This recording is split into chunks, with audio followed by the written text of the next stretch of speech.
സ്റ്റാൻഡിന്റെ പണിയൊക്കെ രാത്രി തന്നെ തുടങ്ങിയിട്ടുണ്ടെങ്കിൽ തീരാത്തതുകൊണ്ട് തന്നെ പിറ്റേ ദിവസം രാവിലെ ആയിരുന്നു കേട്ടോ ബാക്കി പണിയൊക്കെ. മിക്കൂട്ടനെ സ്കൂളിൽ വിട്ട ഉടനെ തന്നെ ഏട്ടൻ തുടങ്ങിയിട്ടുണ്ടായിരുന്നു. എനിക്ക് പിന്നെ ഇതിൽ പ്രത്യേകിച്ച് റോളൊന്നും ഇല്ല കേട്ടോ. തിരിച്ചിടുക മറിച്ചിടുക അങ്ങനത്തെ പണികളൊക്കെ എനിക്ക് ഉണ്ടായിരുന്നുള്ളൂ. ബാക്കി പണിയൊക്കെ ഏട്ടനായിരുന്നു കേട്ടോ.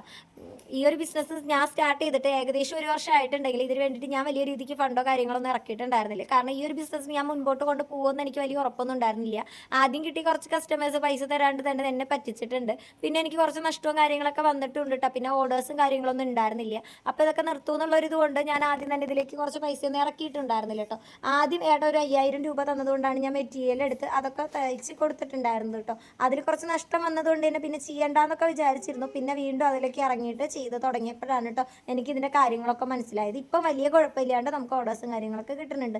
എന്നാലും ഒരുപാടൊന്നും ഉണ്ടെന്നല്ല, നമുക്ക് അത്യാവശ്യം കഴിഞ്ഞു പോകാനുള്ള ഒരു ഇത് കിട്ടുന്നുണ്ട് കേട്ടോ. പിന്നെ എനിക്ക് ഇതിൽ നിന്ന് എൻ്റെ സ്വന്തം പൈസ കൊണ്ട് തന്നെ ഇതൊക്കെ ചെയ്യണം എന്നുള്ളൊരു വാശി കൊണ്ടാണ് എനിക്ക് ഇത്രയും ലാഗായത് കേട്ടോ. പിന്നെ കുറച്ച് കാര്യങ്ങളൊക്കെ എനിക്ക് ഏട്ടനെ ഹെൽപ്പ് ചെയ്യാനും ഇപ്പോൾ പറ്റുന്നുണ്ട്. അതിലെനിക്ക് വലിയ സന്തോഷമുണ്ട് കേട്ടോ. പിന്നെ ഇതൊക്കെ സ്വന്തമായിട്ട് ചെയ്ത് കാണുമ്പോൾ എനിക്ക് ഭയങ്കര സന്തോഷമുണ്ട്. ഇതൊക്കെ കാണുമ്പോൾ എൻ്റെ സ്വന്തം പൈസ കൊണ്ട് ഞാനിതൊക്കെ ചെയ്യുമ്പോൾ എല്ലാവർക്കും ഉണ്ടാവും അങ്ങനത്തെ സന്തോഷങ്ങളൊക്കെ അല്ലേ.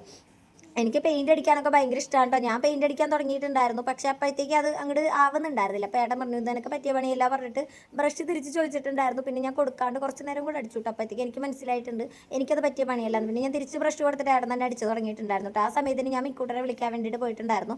അവൻ്റെ പെൻസിൽ ഏട്ടൻ വെട്ടി എന്നുള്ളൊരു സങ്കടമായിരുന്നു കേട്ടോ അവന്. പിന്നെ ഞാൻ അവനെ കുളിപ്പിച്ച് ഭക്ഷണമൊക്കെ കൊടുത്തിട്ട് നേരെ ട്യൂഷൻ ഇട്ടിട്ടുണ്ടായിരുന്നു. ആ ഒരു സമയം കൊണ്ട് ഇങ്ങനെ ആയിട്ടുണ്ടായിരുന്നു കേട്ടോ. സ്റ്റാൻഡ് കുറച്ച് വലിയ സ്റ്റാൻഡൊക്കെ അടിച്ചതാണ് കേട്ടോ. കാരണം കുറച്ച് മെറ്റീരിയലും കൂടെ വെക്കാം. പിന്നെ അതുപോലെ എൻ്റെ അല്ലാത്ത ഡ്രസ്സുകളും കുറച്ച് വെക്കാനുള്ള സ്പേസ് ആവുമല്ലോ എന്ന് വിചാരിച്ചിട്ട് അടിച്ചതാണ് കേട്ടോ. തുടക്കക്കാരൊക്കെ ഉണ്ടെങ്കിൽ ഇപ്പം തന്നെ തുടങ്ങിക്കോട്ടെ, ആലോചിച്ചിരുന്നിട്ടൊന്നും ഒരു കാര്യമില്ല. അപ്പോൾ ഇന്നത്തെ വീഡിയോ ഇത്രയ്ക്കുള്ള അടുത്ത വീഡിയോയിൽ കാണട്ടെ. ബൈ.